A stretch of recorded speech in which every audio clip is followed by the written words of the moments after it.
Kapustin Yar, a top-secret military facility located 60 miles southeast of the former Stalingrad and 500 miles south of Moscow. Built under the personal direction of Joseph Stalin, it is Russia's oldest and largest military facility. Its activities over the past 60 years have fueled controversy over what really goes on behind these walls.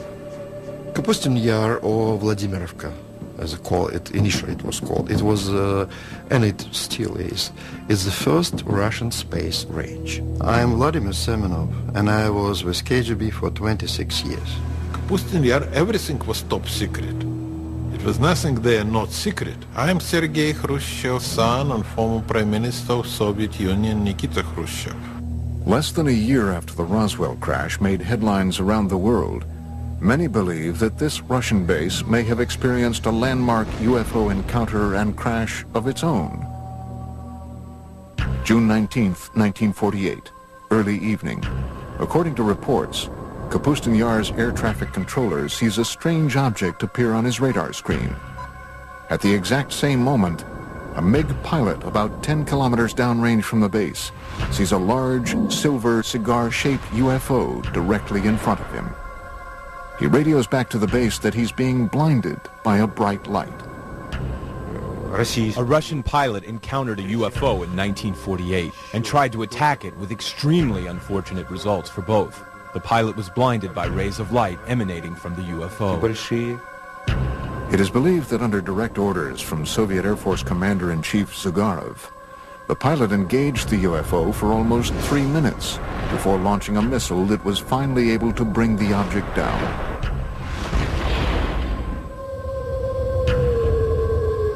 But unlike Roswell, this crash never made the papers.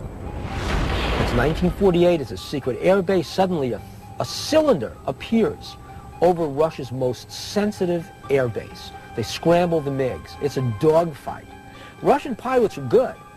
And imagine this plane getting right on top of that craft. The MiGs fire their rockets as the directed particle beam weapon explodes the MiG, and they both go down.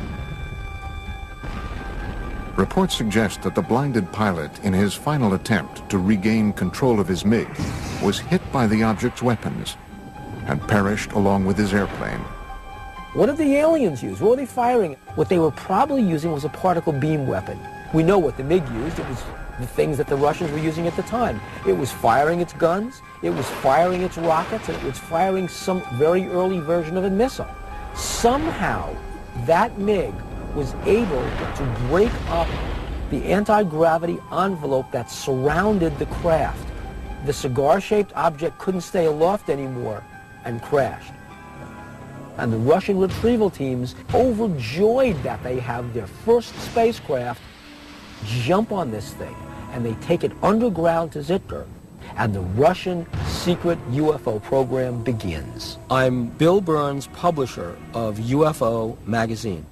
Let's face it, everybody wants to get his hand on a flying saucer. It's a wonderful weapons delivery and defense system.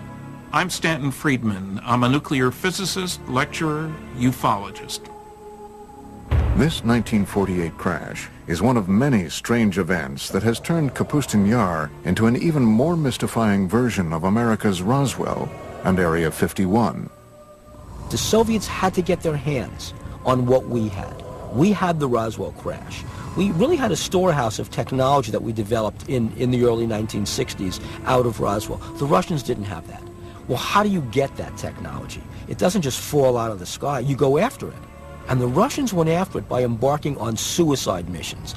Anything they could do to get their MiG pilots to shoot down an extraterrestrial spacecraft was fair game. From the time it was constructed in the early 1940s, Kapustin Yar was cloaked in secrecy. It is a place where it is said the Soviet Union's top researchers, scientists, and military specialists were sent to develop highly classified Cold War technology and weaponry. I know everything because I spent months and years in the Kapustin Yar working there testing our cruise missiles that we designed for the Soviet submarine to sink American aircraft carriers. Kapustin Yar was on a very short list of facilities that the U.S. intelligence wanted to get imagery of. There are basically the three things going on there. They're testing surface-to-air missiles, they're testing surface-to-surface ballistic missiles, and they're also testing air-launched missiles, cruise missiles. All three are going on at the same place, and so it's of high interest to U.S. intelligence. In fact, the building of the base was so secretive that when a small town nearby was deemed by the Soviet military to be too close for comfort, its residents were evacuated, and it was simply eliminated. The name of the town? Zitkur. Zitkur is a small town just a few miles downrange of the Kapustin Yar test complex, and basically probably what happened was the Russians decided that due to people seeing what was being tested, it would be better to just close that town off. Many researchers believe the name Zitkur was subsequently assigned to the highly classified subterranean UFO research center beneath Kapustin Yar. There is an idea that in Zitkur and Kapustin Yar there is a storage point for crashed UFOs and corpses of the visitors and members of their crew. Zitkur is analogous to what Area 51 is to Nellis Air Force Base and Groom Lake in Nevada. Different countries have various places where they take their UFO technology. And what they do with it is they try to break it down. They see what it is and how can we reverse engineer this. But long before the 1948 crash, the area around Kapustin Yar and the skies over Russia have been home to many other well-documented and eerie encounters with UFOs. Some date back to a time before what we know as Russia even existed. Russia is a huge land. UFOs have been sighted over its territories for, I would say, thousands of years. I am Paul Stonehill, co-author of UFO USSR. One, which is quite famous, was sighted back about 950 AC by an international traveler of the time, Ibn Fadlan. He and his co-travelers were able to see strange sightings in the sky that scared them immensely. But the local people would laugh at them and say, we see it quite often. Aerial battles, beings fighting each other, strange aircraft, something that's similar to a Star Wars battle scene from a modern movie. Amazing stuff. Legend has it that the spectacular aerial battles that played out in the skies gave the Arab warriors strength and courage to defeat their enemies during the next day's fight. In the 17th century, Russia experienced a rash of UFO sightings. These objects were described by many who witnessed them as comet-shaped balls of fire. The most famous one would be the Rob Ozero incident, when a very unusual, huge fiery disc arrived in the area of a northern Russian lake. One eyewitness submitted the following account.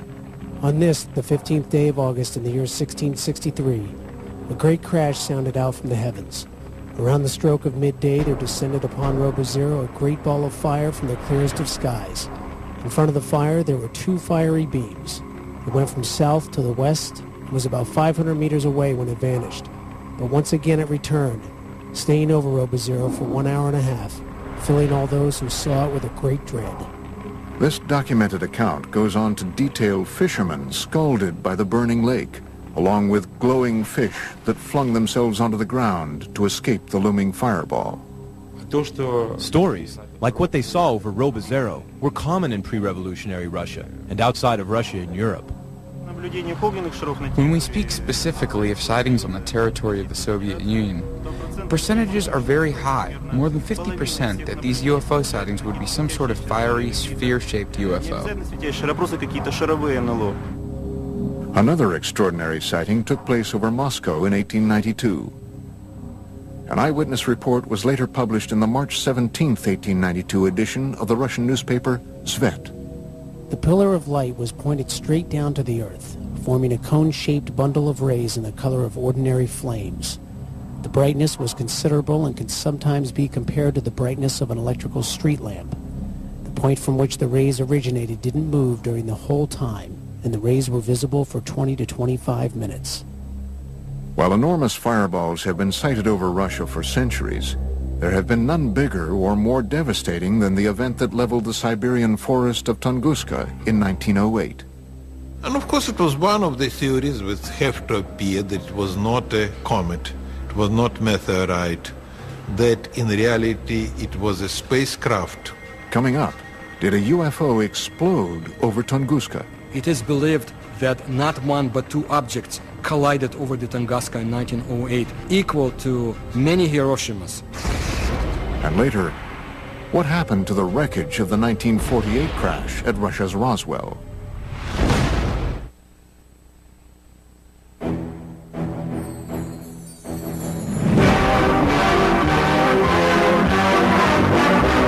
Hurtling through the solar system, a streak of cosmic dust strikes the Earth.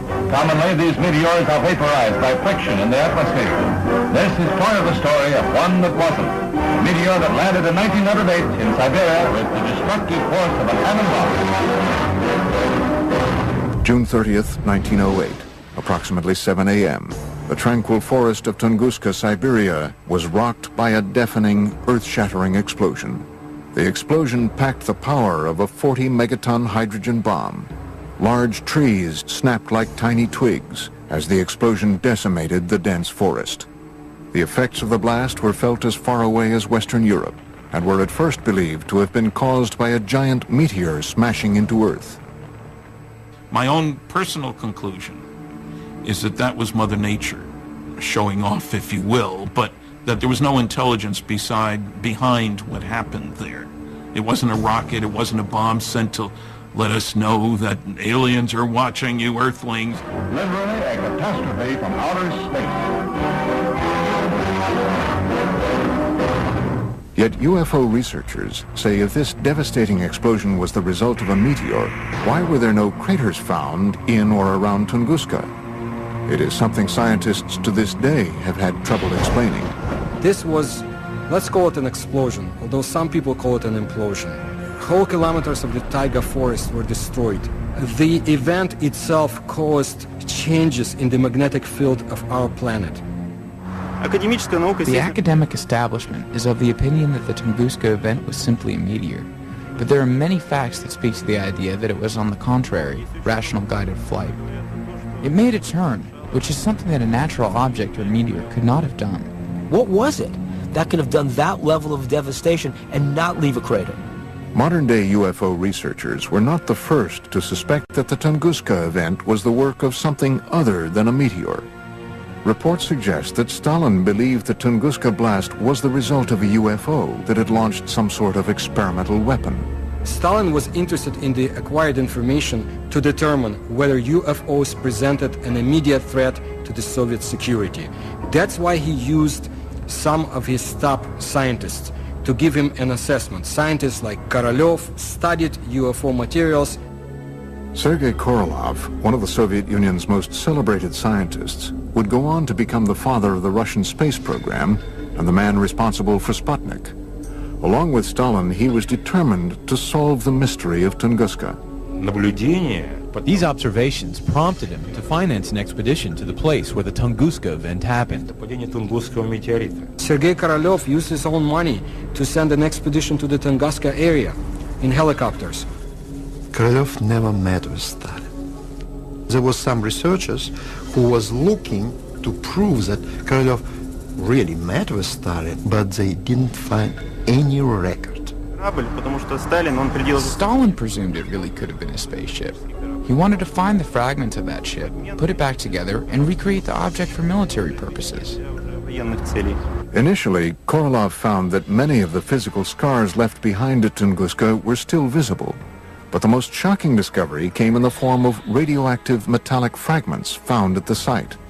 Debris uncharacteristic of any asteroid or meteor. If you go along the flight path of the Tunguska object and continue past the crash site, you reach an area that Russian ufologists call the Devil's Graveyard. It's a 300 square meter area where not a single plant grows and animals die. It also has a higher than normal radioactivity level. This is a result of what might possibly be a radioactive metallic fragment from the crash. The radiation levels were there. I mean, meteors don't come down with that level of radiation. So one of the stories is it was a mothership that detonated. It is believed that Korolev privately told Stalin that the incident at Tunguska had indeed been caused by a UFO, fragments of which were still scattered around the area. However, in his top-secret official report, Korolev is said to have told a much different story. The official party line, Tunguska, was the result of a giant meteor. The whole point was, if the information serves the bureaucracy, good. If it doesn't exist. So where were the radioactive fragments from Tunguska taken? Some believe the evidence was transported to Kapustin Yar's underground base, Zitkur. Different countries have various places where they take their UFO technology. Well, the Soviets basically had one at Zitkur, and it was where they could try to figure out what the technology is and how do we use it. And of course, the security around those bases is essentially shoot-to-kill security. Was Stalin's team of scientists inside the underground lab of Zitkur using UFO wreckage to advance their fledgling missile defense and space programs? They had a couple of people, men, at the top of their program who really pushed the space program. I'm Fred Kulik at Caltech. The head of the space program had direct connection to Stalin and later Khrushchev.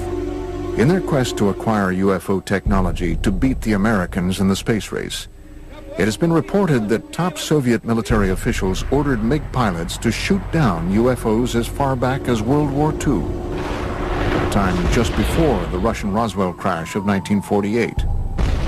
So that gives you a two-pronged concern about UFOs. One, you want the new technology to top the other guy's flying technology. And two, we need to be on the alert for new stuff from them. So either way, you want your guys to shoot them down. As the word spread that UFO wreckage from Tunguska and the 1948 incident were being studied at Zitkur, Russia's Cold War enemies were becoming more and more intrigued by what might be going on above and below the top-secret military base. The CIA had agents in the Soviet Union back in 1950s who had reported on UFOs, and the CIA was very much interested in what was happening in the Soviet Union. Coming up, shocking, never-before-seen U-2 reconnaissance photos of Kapustin Yar. And later, an underground tour of Zitkur, revealing for the first time ever the base within the base at the center of Russia's Roswell. In the early stages of the Cold War, the Soviet military test site of Kapustin Yar became a hotbed of secret activity that involved advanced weapon, missile, and rocket tests. So after World War II and the development of the atomic bomb, they were not able to build small atomic weapons. So they had to build big rockets to carry them. Unlike the U.S., we still had fairly sizable rockets, but we could miniaturize things to a certain extent, much better than they could. So from the very beginning, they envisioned large rockets, and that really gave them a start on the space program as well. The Russians had, one of the scariest pieces of paper I've seen at one of the 20 archives I've been to, said that the Russians have made more progress in the past 18 months in the development of nuclear weapons and methods for delivering them than had been anticipated for 5 years. That was in 1951. By the early 1950s, rumors of UFO activity and experiments at Kapustin Yar had indeed leaked beyond Soviet borders. Alarming news that some say may have prompted the U.S. to find out once and for all if the Soviets had gotten their hands on UFO technology. Kapustin Yar and Zitkur were at the top of our military watch in the same way that Area 51 and Wright-Patterson Air Force Base on Los Alamos were at the top of their military watch. Tim Brown is a senior analyst at globalsecurity.org. His specialty? Interpretation of top-secret satellite and spy imagery for both private and governmental agencies. Kapustin Yar was in the top 10% of facilities that the U.S. intelligence was monitoring in Russia, and that's evidenced by just the sheer volume of declassified documents that are available that show that there was a consistent, ongoing interest in what was going on at that facility. Not long after the United States had developed its most sophisticated spying machine to date, the U-2 spy plane, the first mission was to, where else? Kapustin Yar. This is probably the first time anyone outside of the CIA or the intelligence community has looked at this, the U-2 imagery of Kapustin Yar. reconnaissance couldn't reveal can now be seen for the very first time in this exclusive underground tour of what could be the nerve center of all Soviet UFO activity, Zitkur. Based on reports and drawings from Russian UFO expert Anton Anfilov, seen in the West for the first time, this rendering is what might possibly be the first glimpse ever of this secret cryptic facility a quarter-mile below Kapustin Yar. Let's say that you get a chance to go down there to the most secret Russian UFO laboratory. It's not glorious, high-tech, and brightly lit. It's dank, it's dark, and it's dingy. It's Russian. It's extremely compartmentalized. It's like an underground shopping mall, except inside the mall are all these rooms where there's exotic technology being taken apart and put back together. In this hub, they're doing autopsies on alien bodies. In that hub, they're reconstructing an engine. Then you've got these fantastic Rube Goldberg machines. What they are machines to test various components, and then finally you come upon these huge underground hangars. And what you're struck by is that there are no airplanes in the hangars. There are these long, cigar-shaped, cylinder-shaped craft in various stages of disrepair because they've crashed. And they're going to try and reverse engineer these. That's what you'd see at this base. Is this the secret location where the wreckage from the 1948 Russian Roswell crash was taken, along with fragments from the Tunguska UFO? I cannot deny rumors of the so-called captured UFOs. The Soviets tried to recover lost fragments of their secret tests, and it would be convenient to them to say, yes, UFOs is something that we captured, a UFO is in our hands, but why would they keep the secrecy on the subject of UFOs so tight? And did this heavily guarded experimental facility specialize in reverse engineering designed to destroy the United States? If Kapustin Yar is where you're doing your advanced development work, rocketry, aircraft, weaponry, laser weapons, all this kind of stuff, where you need high security and a good setting for your scientists and major computer facilities, then you'd expect that that's where they'd be doing their UFO, advanced UFO research, not UFOs 101. UFOs 404. It's just natural to do that. And of course you'd have underground bases. You'd have protection against intruding aircraft. You'd be looking out for the U-2s. Another mysterious aspect of Kapustin Yar are the many strange patterns on the ground. Did Stalin and Korolev strategically arrange these patterns to attract UFOs to the base? Some researchers believe the Russians may have borrowed this idea from ancient civilizations, whose pyramids are said to have been constructed in geometric shapes and patterns designed to attract inhabitants from other worlds. Looking at Kapustin Yar from there, there's a lot of facilities, markings, patterns that might, to the untrained eye, look like they're from another planet or not of this Earth. They might look like something that you'd see in South America with the Mayan cultures or maybe crop circles. Between the reported UFO crashes and the ultra-top-secret research, how did the Soviets flaunt their advances at Kapustin Yar? Now there was a new date for Russian youngsters to remember. October 4, 1957, when Sputnik, the first Earth satellite, was launched. October 4th, 1957. The Soviet Union's space program successfully launches the world's first artificial satellite into orbit. In the history of the Earth, no other event had captured the imagination of so many people as this first step into space. 4 years later, the Russians once again beat the Americans by launching Yuri Gagarin into space in the first manned flight to orbit the Earth. 2 feats that put the Soviet Union way out in front in the ultra-competitive space race. We are the first, and all next steps in space for, I would say, for nearly 10 years, Soviets was ahead of the United States. First man into space, first woman into space, first walk into space, first rendezvous in space, first document space, and so on and so forth, until 1981 when the shuttle was launched.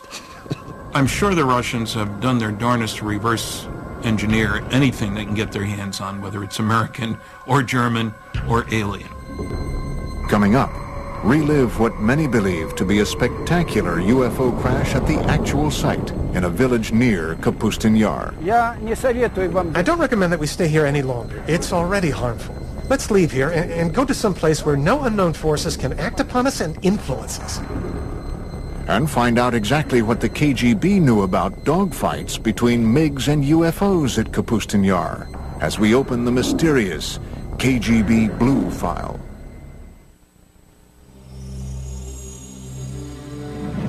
Russia's foremost authority on UFOs is a man so legendary and popular around the country that he is known only by his last name, Azhaja. On this spot of the UFO landing, an American group is filming for the first time. He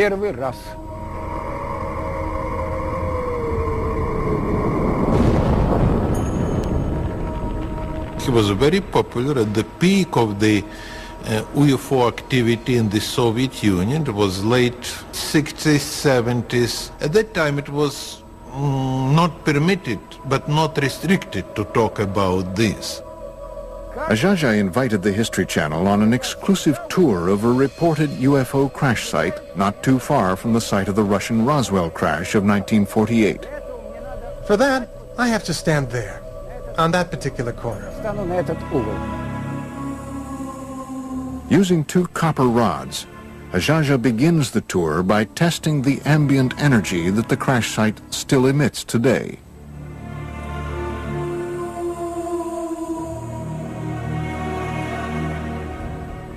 What? There it is, a negative sign right there.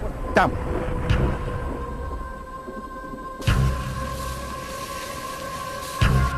Вот туда. Down there, that way. So here, in this spot, occurred the crash landing of a flying saucer. First I'm going to go directly across. Then I'll go perpendicularly. Then I'll go by the diagonals. This is where the boundary begins. All right, I'm going towards the center. In the center, we see a lot of plant growth and compact. And what's most important is that here, it shows a positive signal. Now we are going towards the border. Now they're showing neutral. And here, here's the other part of the border. Right from here to over there. Now I'm going away from the center, toward the other side. Azhaja is walking the 100-foot by 20-foot outline of a cigar-shaped UFO that reportedly crash-landed here in 1961. Again, now we're going back. It shows a powerfully strong signal. See how it's turning? It's powerfully positive. We're going back. Negative. There it is, see? Here's where the border is. We got one point over there, another point over there. 3 point and 4 point.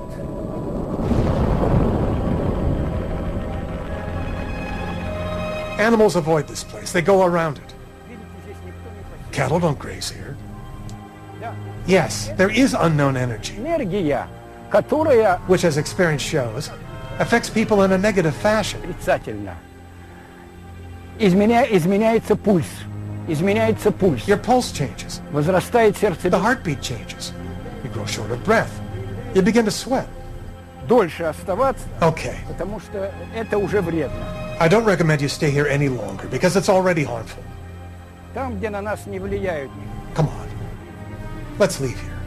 For a normal place, where no unknown forces will influence us and act upon us. Azhaja's account of this UFO crash was supported by a resident of adjacent Shodnya village, who upon seeing Azhaja told her account of seeing the crash out of her window, which overlooks the site from less than 200 yards away. Well, it was 4 or 5 in the evening. It was later in the day.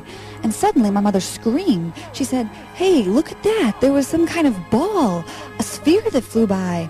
And then she said, "Oh, it's probably a flying saucer." And it was a big, fiery red sphere that flew by.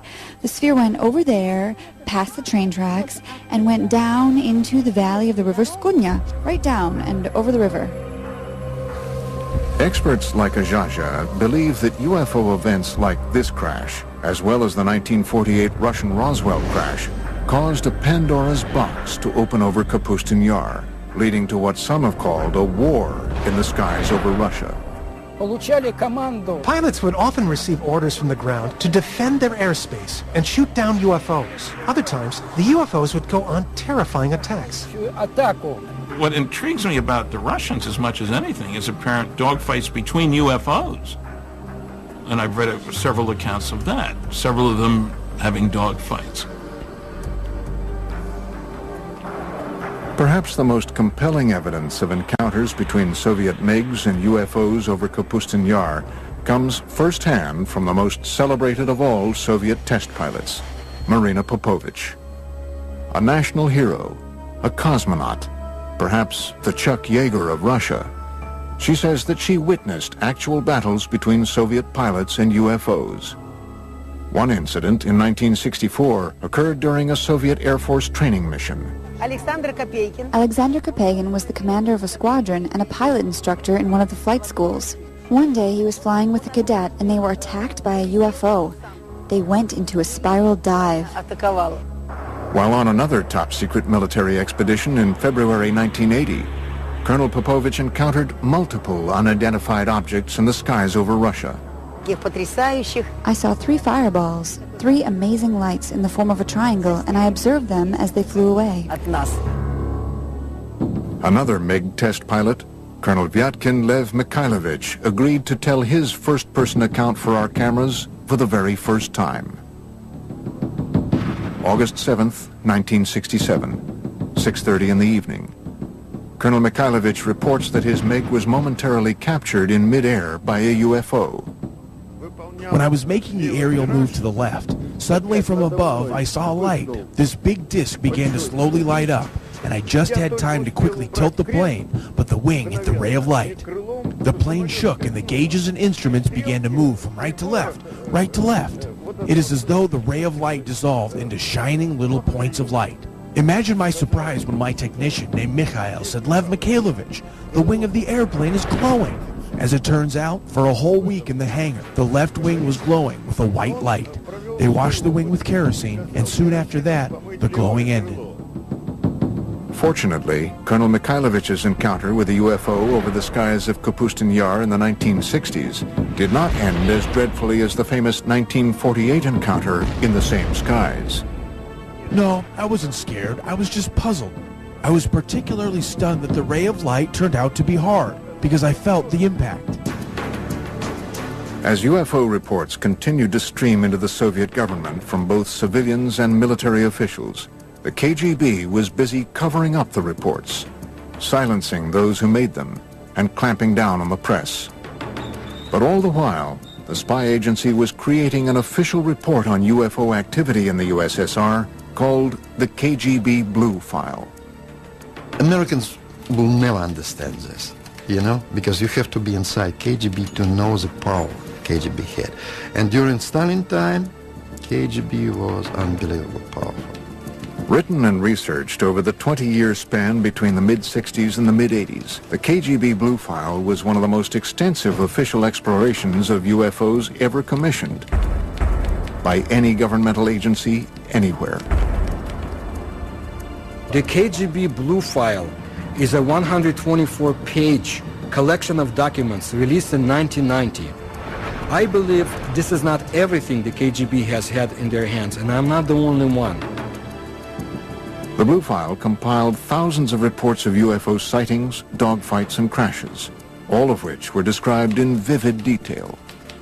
According to the Blue File, as recently as March 21st, 1990, the residents of a dozen Russian towns not too far from the gates of Kapustin Yar all witnessed the exact same UFO sighting between 10 and 11:30 p.m. The following is from the written account of a KGB internal affairs officer. After obtaining more exact information, it was established that a rather large number of residents in nearby cities became eyewitnesses of a UFO, and in several cases, 2 UFOs. One witness saw a ray of light emitted from the object that illuminated the Earth's surface. If there are so many rumors and talks about UFOs, sooner or later government will ask its intelligence. What's going on, guys? Explain us. And KGB had to create this file with all the publications abroad and some witnesses who saw or thought that they saw it. Is it possible that this 1990 incident could have been a simple military test sent up from the grounds at Kapustin Yar? Or was it yet another incident involving UFOs?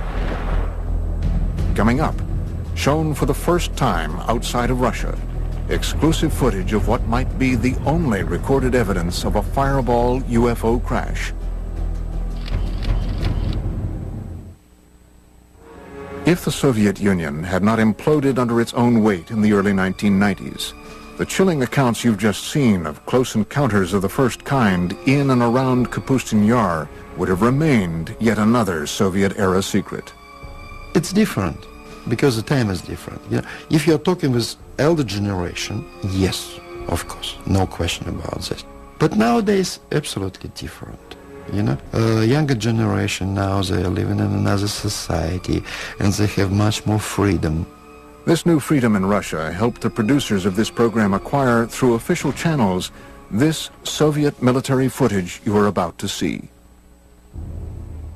Throughout the 50s and 60s, the Soviet military experienced a string of failed rocket launches and missile tests that resulted in one disaster after another at the base. Were these simply accidents or retaliatory attacks by UFOs? I have heard a story, for what it's worth, and I don't usually talk about myths, but I've heard that 4 Soviet big launch vehicles were exploded on the pads by aliens because they kept trying to shoot down the flying saucers. Hidden from view for 45 years, a Soviet military cameraman captured the after effects of what appear to be 2 fireball-shaped UFOs that reportedly crashed early on June 3, 1960. From what we can determine, not a single person outside of the Soviet military and KGB has ever seen this footage. 3 Red Army firemen are seen running from this massive fireball, which, according to reports, continued to expand, causing other massive explosions in the area for over an hour. One of the fireball-shaped UFOs was believed to have destroyed 3 Soviet rockets on their launch pads, while the other targeted and destroyed a rocket fuel depot, all just yards from the Zitkur underground UFO research facility. The charred remains of the 2 reported UFOs seen here were quickly sent across the base to Zitkur. Try and imagine Earth as an undeveloped colony.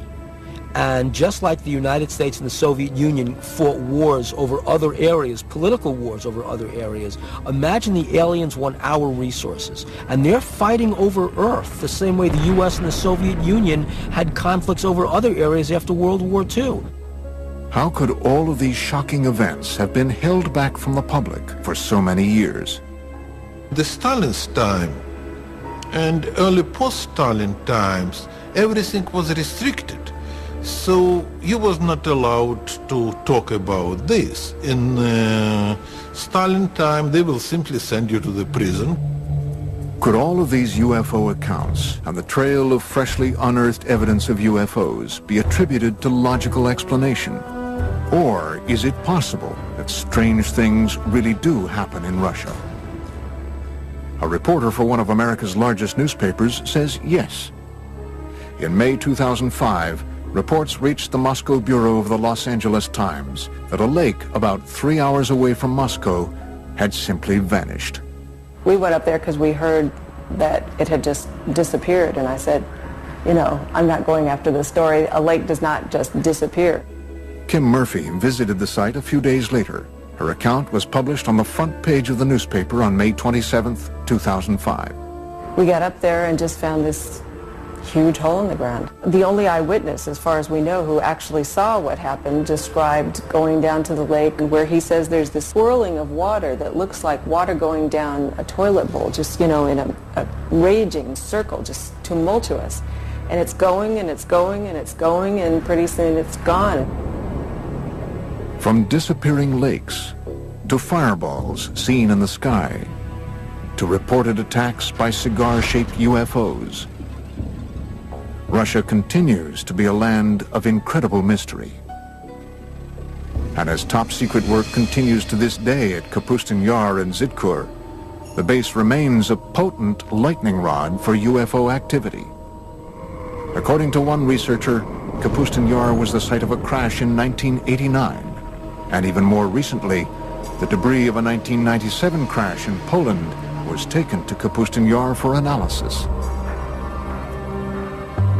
Recent political moves by Russian President Vladimir Putin have caused some in the West to accuse his government of closing the Iron Curtain once again on today's vibrant Russia. On a day-to-day basis, people are convinced and worried that Putin's Russia is a much more authoritarian Russia than was Yeltsin's Russia. I do know that UFO information is not available from Russia as easily as it had been before.